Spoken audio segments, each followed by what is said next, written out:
Salve, salve meu povo, bom dia, tudo bom com vocês? Quer dizer, bom dia, boa tarde, boa noite, não sei que horas vocês vão estar assistindo essa aula. Espero que todos estejam bem e agora a gente começa uma nova aula, né? Um novo tópico que a gente vai tratar a partir de agora. A gente já viu nas nossas aulas, né, a questão de desenvolvimento de uma parte mais geral, né? Quando a gente fala do desenvolvimento, a gente tem que lembrar que ele envolve diversas atividades diferentes, né? O desenvolvimento, muita gente acha que é só abertura de estrada, eu estou desenvolvendo, estou abrindo estrada, mas o nosso desenvolvimento ele é muito maior do que só isso, não é verdade? A gente tem lá, a gente viu que tem que saber onde colocar as nossas instalações, a gente tem que saber onde colocar nossos depósitos de estéreis, nossos, a partir de agora, nossas barragens de rejeito, né? Porque tudo isso é importante. A gente tem que ver como é que funciona o nosso sistema de drenagem especificamente, né? De acordo lá com nossos projetos, né, da construção de vias, por exemplo, né, só que a drenagem ela não se enquadra apenas nas vias, né, a drenagem vai funcionar em todo o complexo, né, toda a empresa, vai estar na via, vai estar na frente de lavra e assim por diante, então a gente tem algo mais generalizado, né, a gente tem refeitório, todas essas questões, então a gente tem que pensar um pouco fora da caixinha, né? Abrir a nossa cabeça, porque senão a gente vai ficar achando sempre que o desenvolvimento é só abertura de estrada e vai esquecer o resto. E aí tem problema. Desculpa. Isso me lembra que uma vez eu comecei uma. Eu fui visitar uma empresa que eu era prestador de serviço e eu falei pro cara, por exemplo, bicho, preste atenção. Você não está querendo limpar a sua caixa seca, né, bacia de decantação, uma caixa de decantação, que isso vai te custar uma hora a máquina. Se eles vierem aqui te multarem, você vai receber 10 mil de multa. O que vale mais a pena? Né? Aí o cara olhou pra mim, na mesma hora ele fez aqui, ó. Vem cá, o operadorzinho da máquina. O cara foi lá e limpou, deu 15 minutos, ele limpou todas as caixas secas. Economizou 10 mil reais. Tá? Porque era aquela multa que estava sendo aplicada na época, hoje em dia eu já não sei mais se é isso, tá? Porque já se passou bastante tempo. Isso foi em 2013, 14, 15, por ali. Né? Então já faz bastante tempo. Mas a questão é que muitas das vezes a gente negligencia algumas partes por, eu não sei nem se a palavra é desconhecimento, né? Mas pelo simples fato de que a gente não está pensando nisso, porque muitas vezes isso se torna custo, né? E quanto mais custo a gente tem, né? Muita gente acha que é só deixar para lá, não, isso aqui não vai me gerar retorno financeiro nenhum, isso aqui só está me gerando custo, e se está me gerando custo, vamos cortar. Aí corta da forma errada, né? Então quando a gente fala, por exemplo, da barragem de rejeito especificamente, pessoal, olha como isso pode estar trazendo problema pra gente, né? O desenvolvimento mineiro, quando a gente fala, né, ele tem que envolver todas as atividades, e uma barragem de rejeito ela é extremamente importante pra gente. Dependendo de onde ela esteja, isso pode atrapalhar completamente as nossas atividades. Dependendo de como esse nosso planejamento, de onde ele está sendo alocado, a gente pode estar colocando pessoas em risco, por exemplo. Mas inicialmente na nossa aula, o importante é a gente entender que algumas respostas têm que ser dadas. A primeira delas é: o que é rejeito? Para um pouquinho, pensa aí e me responde: o que é rejeito? Alguém consegue pensar nisso? Tô esperando. Tô aqui de boa, esperando com que você possa me responder. Então pensa você aí, você já está na disciplina de nono período, acho que você já viu bastante coisa para identificar o que é rejeito, né? E a separação. Há diferença entre rejeito e estéreo? E aí, o que você me diz? Por mais que eu não vá ouvir sua resposta agora, eu espero que você me responda. Há diferença entre rejeito e estéreo?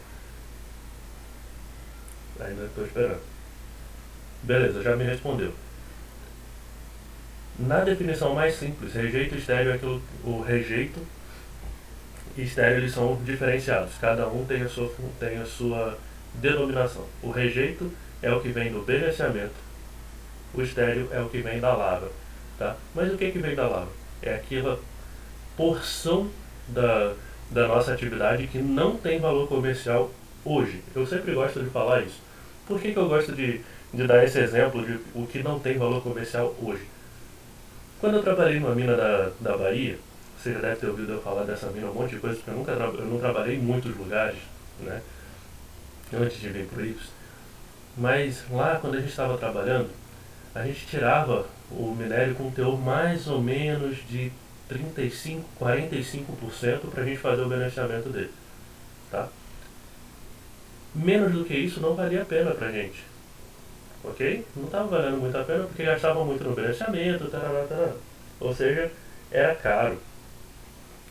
Só que com o passar do tempo, a gente começou a perceber que a nossa barragem de rejeito, ela tinha um teor de 30 a 35%.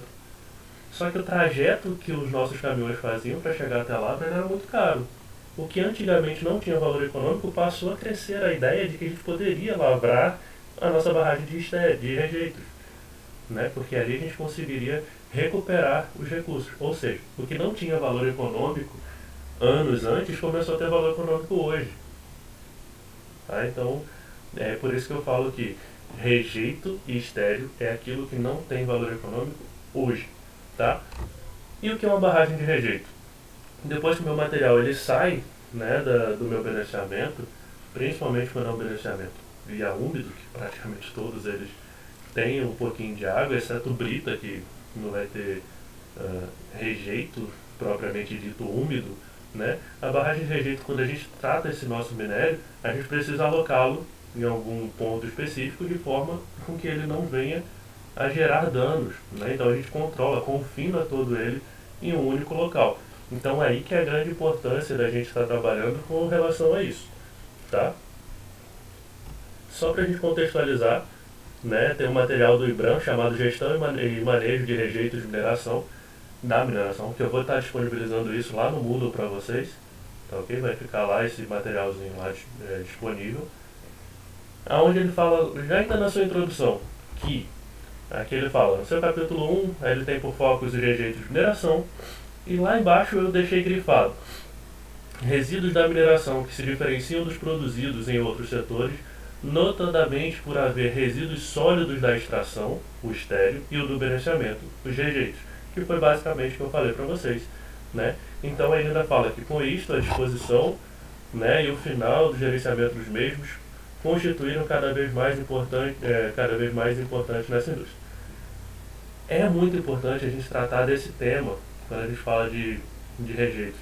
Só para constar, a gente vai falar depois de planejamento de estéreo, de pilhas de estéreo, tá? Mas quando a gente trata de rejeitos especificamente, hoje em dia ele está muito na vista, ele é muito mais palpável, principalmente por conta dos últimos acidentes que aconteceram, né? Então está todo mundo muito mais ligado no que está acontecendo, pelo simples fato de que aconteceram acidentes recentes, então está todo mundo com isso muito no consciente atual de todo mundo, né? Então a gente precisa tomar cuidado com relação a isso. Mas ainda assim, a maior parte da disposição dos rejeitos se faz através das barragens, né? Barragem de rejeito. Ou seja, a gente tem uma grande quantidade de barragem de rejeito. Vamos pensar em uma coisa vamos tratar de uma coisa que talvez vocês não tenham pensado. Rocha ornamental, tem rejeito? Me responde aí, já que a gente está no Espírito Santo, não sei se alguém de fora um dia vai ver essa aula, mas a gente aqui no Espírito Santo, a gente tem muito rejeito, tem muito rocha ornamental, e eu queria que vocês pensassem comigo de rejeito de rocha ornamental. Tem ou não tem? Tem, né? Principalmente não, depois do beneficiamento ali da serrada, do polimento e tal, tem rejeito. Por isso que a gente tem as bacias de decantação, geralmente são células de deposição, onde ele vai secar e depois ele é levado para aterros de LBRO, lama de beneficiamento de rocha ornamental. Então ali a gente tem barragem de rejeito, tá? E qual é a função dela? Ela tem a função principal, que é a contenção dos mesmos, tendo o objetivo secundário a reservação de água para o reuso da mina ou no beneficiamento. Porque geralmente o resíduo, né, a lama, o rejeito, ele vem com a mistura de sólidos e líquido. E quando você coloca ele em algum local, você tem essa diferenciação. Na rocha ornamental, por exemplo, essa água seca. Quando a gente trata do minério de ferro, por exemplo, naquelas grandes barragens, acontece um processo diferenciado, que o sólido seca em cima e geralmente a água fica embaixo. Tá? Então aí tem toda uma diferenciação da forma de trabalhar, de como a gente está lidando com essas funções específicas. Tá? Mas, uma barragem de rejeito ela é uma estrutura de terra construída para armazenar resíduos de mineração, os quais são definidos como uma fração estéril produzida pelo beneficiamento de minérios em um processo mecânico e ou químico que divide o mineral bruto em concentrado e rejeito. Tá? Ou seja, a fração estéril é aquela que não tem valor para a gente. Muito cuidado quando a gente fala em fração estéril com estéreos da lava. Tá? Fração estéril é aquele que não tem função naquele momento. Tá bom? Então a gente tem o concentrado e aquilo que não tem valor hoje, o rejeito. Aqui a gente tem uma visão de uma grande barragem de rejeito, né? Onde a gente tem aqui, ó, vou tentar mostrar do outro lado aqui, o contato dessa barragem de rejeito com a vegetação, né? Então, dependendo de como esteja essa barragem de rejeito, a gente pode estar colocando em contato direto com a natureza, tá? Por isso que a gente vai ver lá na frente que em muitos casos essas barragens elas são seladas na parte de baixo, tá? Para garantir que nós tenhamos uma operação mais segura, tá ok? Então as características dos rejeitos variam de acordo com o tipo do mineral e seu tratamento na sua planta, tá? Por quê? Eu já falei para vocês de rochas ornamentais, né? E eu também vou só diminuir aqui para ficar bonitinho, vocês sabem que eu tenho um toque. Não ficou certinho.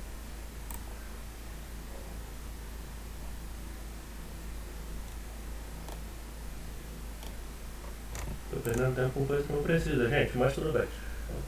Mas só para vocês entenderem que eu já tratei para vocês de rochas ornamentais e eu já falei para vocês de minério de ferro, são operações totalmente diferentes. Mas, por exemplo, quando a gente fala de ouro, aí muda completamente mesmo, vai para outro patamar aí, né? E vai ter gente me reclamando por conta disso, meu Deus do céu. Mas a gente vai para outro nível de barragem de rejeito por conta do beneficiamento do ouro, né? Existem diversos estudos mostrando, por exemplo, vou até falar sobre isso daqui a pouco também, que o ouro, né, ele passa por um processo de lixiviação que ainda está sendo feito estudo para substituição do tiocianato de potássio, ou tiocianeto de potássio, agora não lembro se é cianato ou cianeto. Mas esse cianeto ou cianato, né, ele é muito perigoso pela sua estrutura química, né, ele é extremamente prejudicial à saúde humana. Então a gente tem que tomar muito cuidado quando esse tipo de material ele vai para os rejeitos. Se o beneficiamento ele não for o beneficiamento ele não pensar na parte final dele em tratar esse rejeito, você pode estar jogando substância química na superfície, né, para que pessoas possam respirar isso no futuro. Fora a associação do ouro com arsênio, que é bem perigoso, né? Então, se você tiver uma curiosidade, pausa o vídeo agora e procura beneficiamento do ouro, tá? Como que é feito o beneficiamento do ouro e você vê depois o problema do cianeto, tá? Procura câmara de gás cianeto, só isso. E aí você vai ver que eu não estou brincando com relação a isso não. Posso estar sendo muito alarmista, com certeza estou, tá? E não estou falando que as empresas que trabalham com ouro, eles são degradadores ao ponto. Só estou falando que tem que tomar cuidado com relação ao ouro, tá? Então isso aí a gente tem que estar muito ciente de que esse rejeito, quando vem desses minérios mais pesados, né, que tem essas características mais problemáticas, a gente tem que tomar muito cuidado com o que está fazendo, tá? Então esses rejeitos eles podem ser finos, compostos de siltes e argilas, depositados sob forma de lama ou formados por materiais não plásticos. A gente tem areias que apresentam granulometrias mais grossas e são denominados de rejeitos granulares, né, que são aqueles rejeitos mais grossos, né? Então essa mistura toda ela vai ter sua diferenciação. Uma hora um tipo de minério parte vai solidificar, então ele vai descer, né, vai se aglomerar e vai descer, parte dele vai solidificar em cima, aí embaixo você vai ter movimentação de água, parte dele seca com o passar do tempo e aí você tem toda uma estrutura diferenciada, tá? Mas a gente tem que estar ciente para tudo que pode vir pela frente.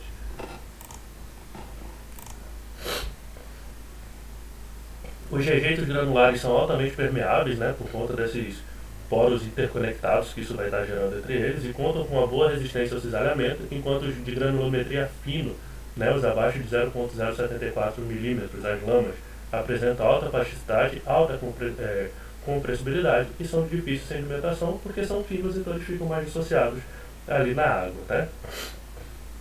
Então isso tudo para a gente mostra que a gente tem diferentes tipos de rejeitos associados. Por exemplo, um rejeito que vem só da flotação, né? Passou ali na flotação, filtro prensa, espessadores, algo desse tipo, ele vai ser completamente diferente de um rejeito que já passou pela hidrometalurgia, né?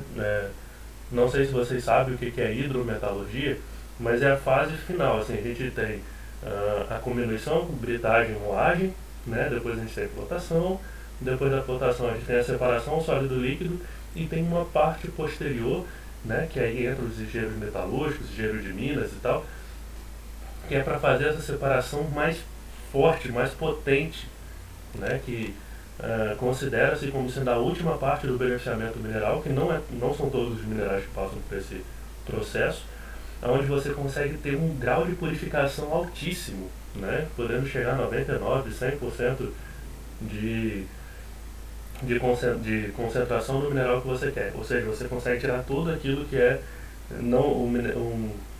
algo que não é rentável para você, né?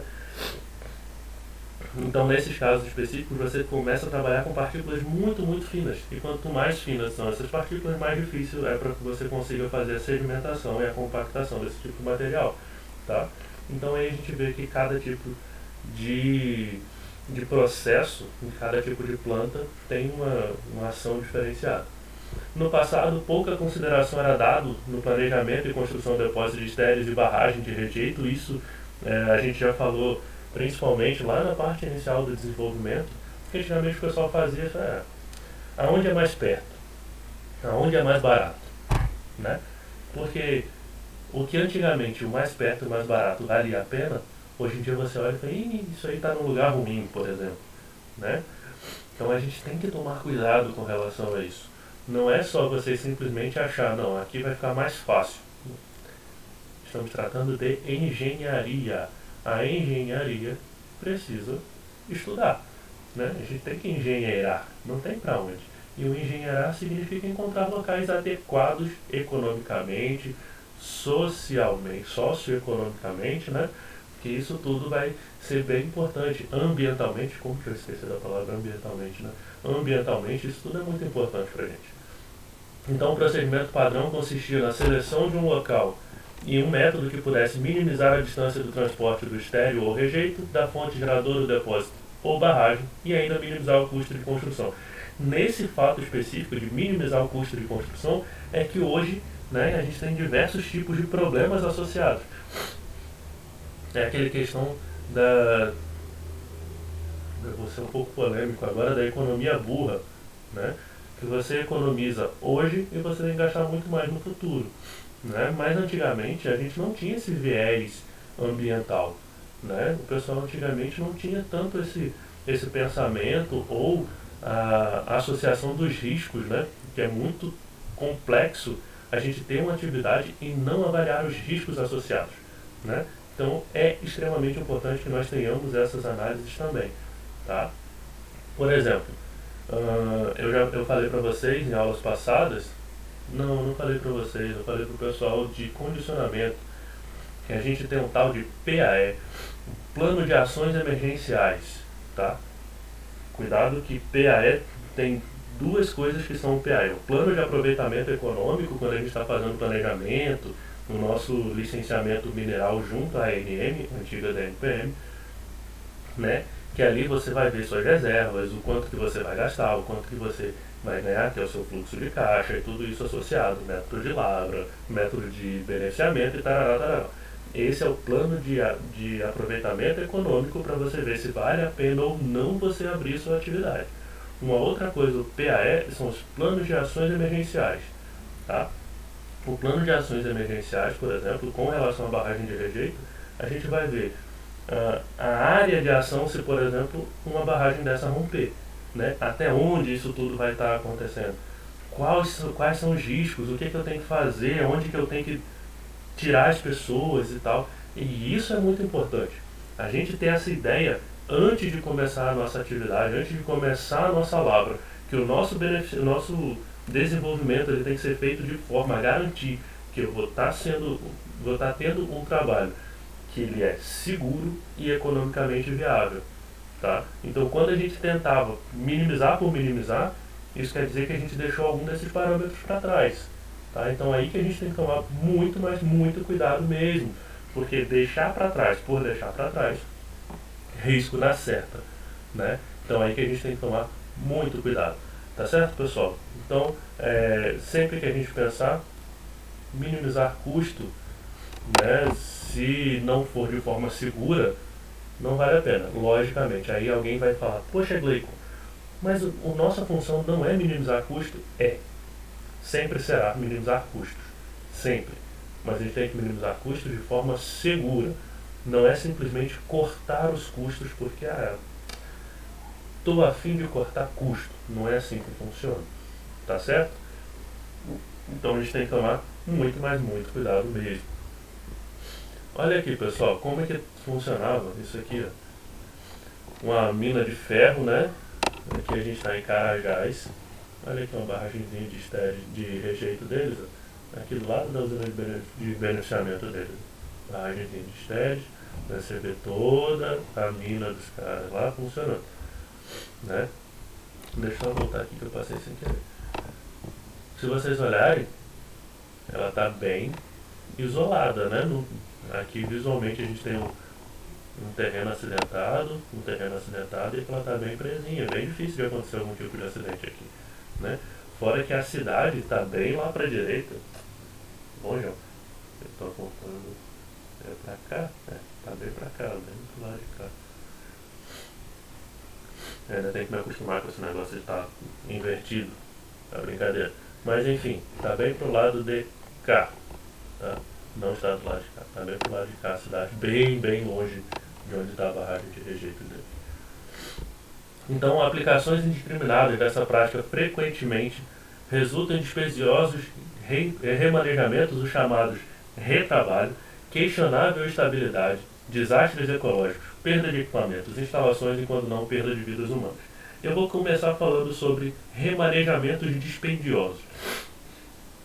Não sei se vocês estão sabendo, se vocês estão cientes, mas pelos métodos de construção de barragens que existem, né, a gente tinha 3 métodos, né? Método de montante, de jusante e de linha de centro, onde grande parte do pessoal usava o método de montante, que é o mais barato, mais simples, né, que foram construídos. Mas depois dos acidentes de Brumadinho e Mariana, né? De Brumadinho e de Mariana, o de montante está proibido, né, pela ANM. Então, com o passar do tempo, as empresas agora estão tendo que mudar o método de alteamento dos diques de contenção das barragens, né? E por ter que fazer essa modificação, pessoal, aí que entra a grande questão.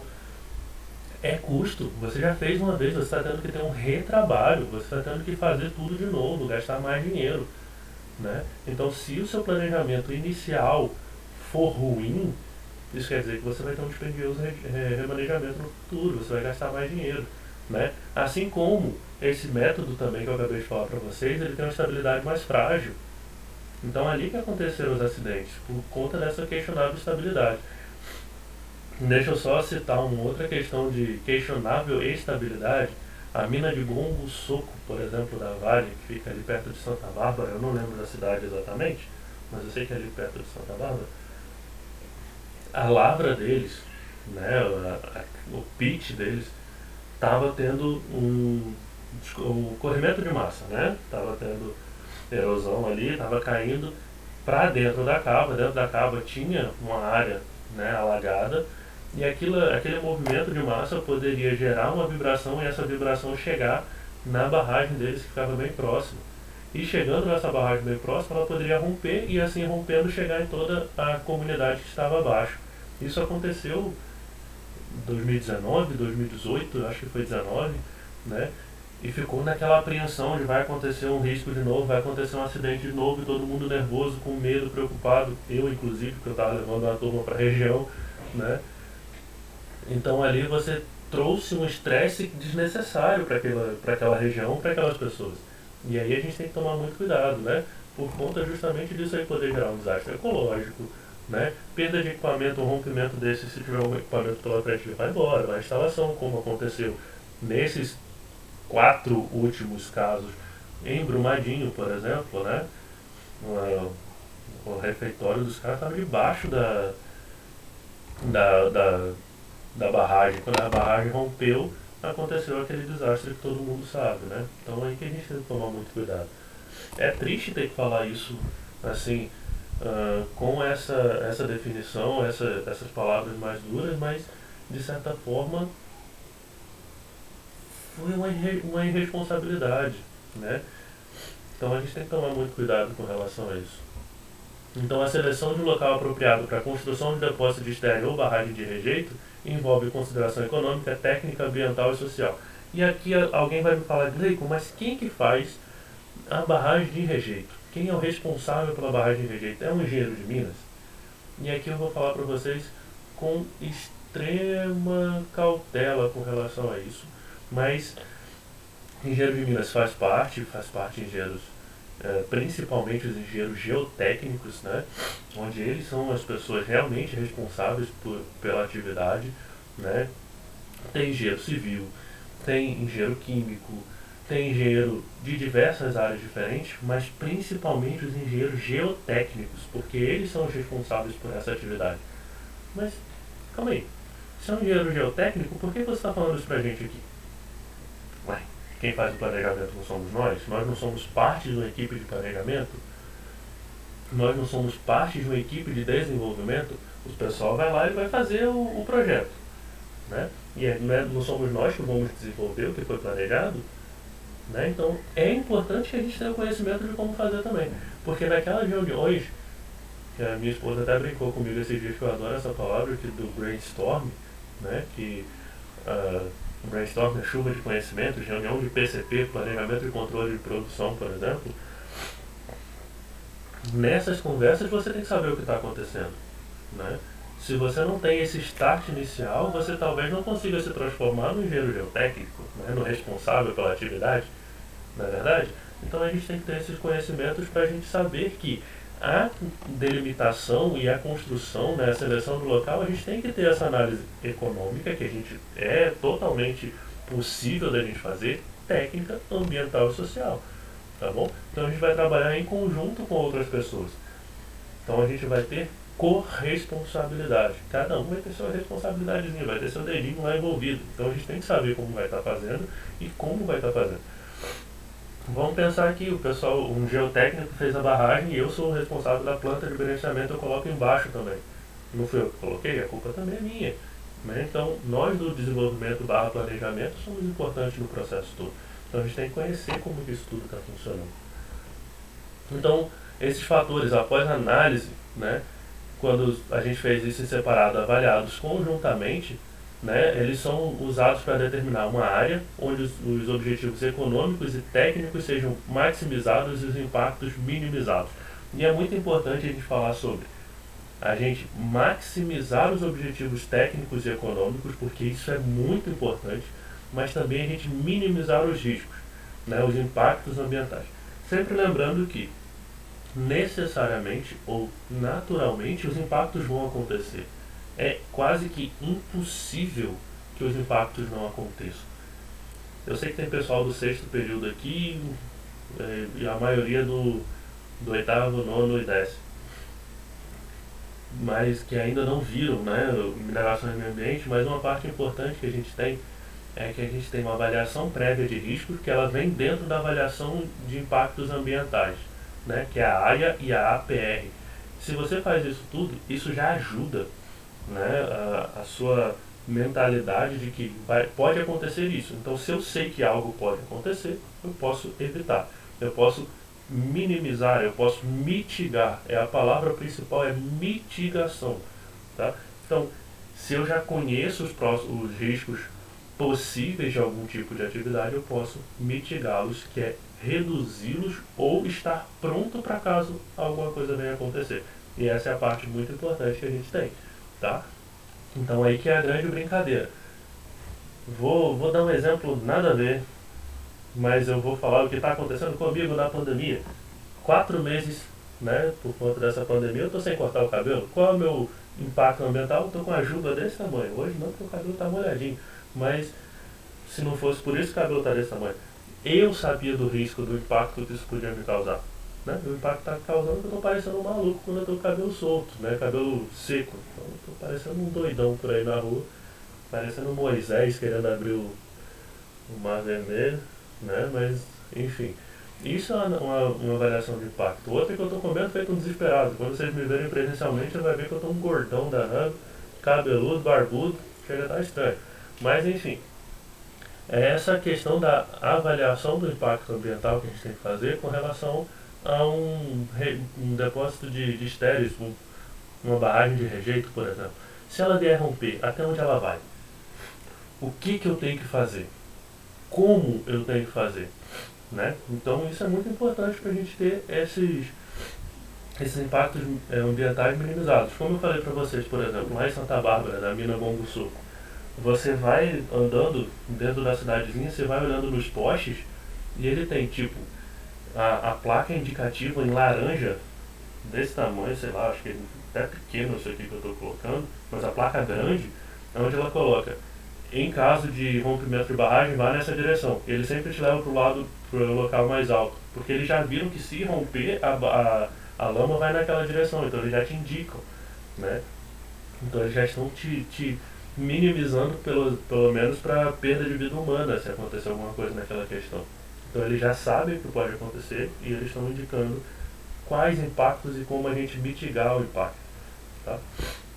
Por outro lado, esses fatores são interrelacionados, pois o mérito de um depende fundamentalmente do nível do estudo adotado na avaliação dos demais, quando a gente trata principalmente de quanto mais eu tenho essa noção técnica, quanto mais eu tenho essa noção econômica do que isso está me fazendo, eu posso reduzir os meus impactos. Quanto menos estudos eu tenho, ou seja, quanto menos técnica eu tenho para fazer isso tudo, né? Então isso reduz, né, a minha noção ambiental de como eu vou minimizar os meus riscos. Então é muito importante que a gente tenha ambos funcionando ao mesmo tempo. Então a escolha de um local em função apenas do fator econômico, distância do transporte, por exemplo, pode não ser viável do ponto de vista técnico ou ambiental. Fazer ele pertinho de mim, né, que é mais fácil de eu despejar esse meu material, isso pode não ser o melhor local ambientalmente falando, né? Ou seja, é necessário adotar uma série de análises econômicas, investigações geotécnicas e ambientais dos possíveis locais alternativos para que eu consiga encontrar as melhores posições, melhores situações para eu colocar esses meus depósitos, minhas barragens de rejeito, né? Então a localização de uma barragem de rejeito deve ser tal que os custos da construção da mesma, transporte dos rejeitos, seja ele por bombeamento, gravidade, seja ele como for, sejam mínimos, respeitando as condições de segurança e ambientais. O que seja mínimo não quer dizer que seja a menor distância possível. Ela tem que ser sempre respeitando a segurança e os impactos ambientais que isso pode estar associados. Tá, então aqui a gente pode ver, né, uma barragem de rejeito gigante, onde essa foto está no site paracatu.net, que eu pesquisei, né? E ela mostra pra gente como que uma barragem de rejeito de grandes proporções, ela pode estar trazendo problemas para uma sociedade, né? Eu vou até mudar minha tela aqui e eu vou passar para vocês. Deixa eu só minimizar aqui, porque eu queria que vocês lessem isso aqui comigo. Barragem de rejeitos que matam em silêncio. Essa notícia é de 2 de fevereiro de 2019, ela ainda está disponível no site paracatu.net, então vocês podem ver que eu não estou mentindo. E ela fala aqui, ó, que a mina Morro de Ouro, em Paracatu, é única pelo seu gigantismo, ou seja, não é uma mina pequena, é a maior mina de ouro a céu aberto no mundo e a maior em produção de ouro no Brasil. Essas características causam admiração àqueles que são ofuscados pelo biometal, que é o ouro, né? Porque esta mina também é gigante nos danos provocados à natureza e aos seres humanos. Observem que eu não estou inventando nada, isso aqui eu só estou falando para vocês do que está na notícia. Tá? Então ela começou a operar em 87 na cidade de Paracatu, né? Então ela teve uma expansão da produção em 2005, 2010, né? Que é importante que a gente entenda que de 87 até 2005 ela ainda estava devagar, mas depois ela começou a aumentar, né, a sua produção. Então, como vamos falar da questão de barragens de rejeitos, elas são gigantes não apenas pelo volume de material estocado, mas também por serem os maiores depósitos de arsênio de que se tem notícia. Olha o problema do arsênio que eu falei para vocês antes. Tá? Aconteceu alguma coisa aqui que eu não sei. O ouro explorado em Paracatu está contido na rocha rica em arsênio, um semi-metal tóxico conhecido como Rei dos Venenos. Olha o problema, pessoal, porque ele não tem cheiro nem sabor, mas é letal em pequenas doses e em doses mínimas provoca uma série de doenças que vão desde lesões de pele a vários tipos de câncer, má formação congênita, doenças neurológicas, diabetes e quase todas que se pode imaginar, né? Então, aqui ele está falando sobre o problema do arsênio, tá? Principalmente porque ele está na forma do arsenopirita, tá? Que está contida nas rochas da mina de ouro, da Morro do Ouro, tá? Então, o minério ele é atacado pelo cianeto, pelo processo de cianetação que eu falei para vocês, tá? Que ele é um produto altamente tóxico e letal, transformando o sulfeto de arsênio em trióxido e pentóxido de arsênio, que esta é uma reação química necessária para destruir o mineral da arsenopirita e liberar o ouro que está incluso da sua rede cristalina. Ou seja, nesse caso específico, pessoal, a gente sabe que esse ouro, né, ele está associado ao arsênio e isso pode trazer grandes riscos. Tá? Então, no demais da notícia, vocês podem ver outras questões, mas eu queria passar direto aqui sobre o arsênio da barragem de rejeitos, e ele fala aqui que a barragem de rejeito da mina do Morro do Ouro não são impermeabilizados no piso, ou seja, essa água que está contendo ali, que está contida no rejeito, ela pode verter, né, para os drenos de água em circuito aberto, né, então isso pode entrar no lençol, alguma coisa nesse sentido. E o estoque de rejeito possui produtos químicos utilizados no beneficiamento, tais como os metais pesados presentes no minério, como cobre, chumbo, manganês, cádmio e prata, e todos eles apontados como agentes tóxicos. Tá? Então, isso é um problema. Tá? Então, a gente já sabe, pessoal, que essa atividade ela pode ser um problema ambiental. Por que eu não vou falar que ela é um problema ambiental? Porque eu não quero que alguém um dia olhe essa aula e me processe. Mas ela pode ser um processo, um dano ambiental. Isso tirado do site paracatu.net, que está aqui para vocês visualizarem depois. Vocês abrem lá, pesquisam sobre essa atividade. Tá? Então, só para vocês verem que é uma atividade que tem que tomar muito cuidado, né? Principalmente pelo fato de ter produtos tóxicos associados. Fui eu que falei isso? Não, aquilo ali é uma notícia que está na internet, né? Então a gente sabe que tem pessoas estudando sobre isso. Eu mesmo, na minha época de estagiário do CETEM, eu estudei sobre o tiosulfato de potássio, né? E o que é o tiosulfato de potássio? É um substituto ao tiocianeto de potássio, para evitar um pouco desse processo de lixiviação do ouro, dessa produção de produtos tóxicos, né? O tiosulfato ele tem características ambientalmente mais interessantes. Então a gente tem que tomar cuidado com isso também. Né? Então, do ponto de vista ambiental, 2 procedimentos precisam ser tomados. O estudo prévio das áreas disponíveis, que é necessário conhecer se determinado local é designado a parques nacional, estadual, municipal. A gente tem, por exemplo, as RPPNs, né? Reservas públicas privadas naturais, que quando eu dou uma área lá para reserva ambiental, aquilo ali vira uma APP, área de preservação permanente, né? Então vamos considerar que eu tenho uma terra e eu quero dar parte para a preservação, eu crio uma RPPN, né, que aí ela não tá, ela é uma reserva nacional, mas ela é uma particular e pública ao mesmo tempo, né? Então a gente tem que tomar muito cuidado. A gente tem as reservas ecológicas, se é um sítio arqueológico histórico, se tem uma nascente de alguma bacia hidrográfica, né? A Lei 12.651 de 2012, vou até pesquisar para não estar falando o número errado. Novo Código Florestal 2.651 de 2012, ela fala sobre a preservação de nascentes, por exemplo, que a gente tem que tomar muito cuidado, né? Então, esses locais eles devem ser previamente identificados e listados, pois necessitam de liberação de órgãos cabíveis para que você possa trabalhar sobre eles. Além disso, a gente tem que listar e classificar os possíveis impactos ambientais causados pelo depósito ou barragem a ser construídos naquela área. E isso é importante, né? A gente ter essa noção de como esses locais estão, a gente tem que identificar as atividades que vão ser realizadas e ver se está tudo acontecendo de forma adequada.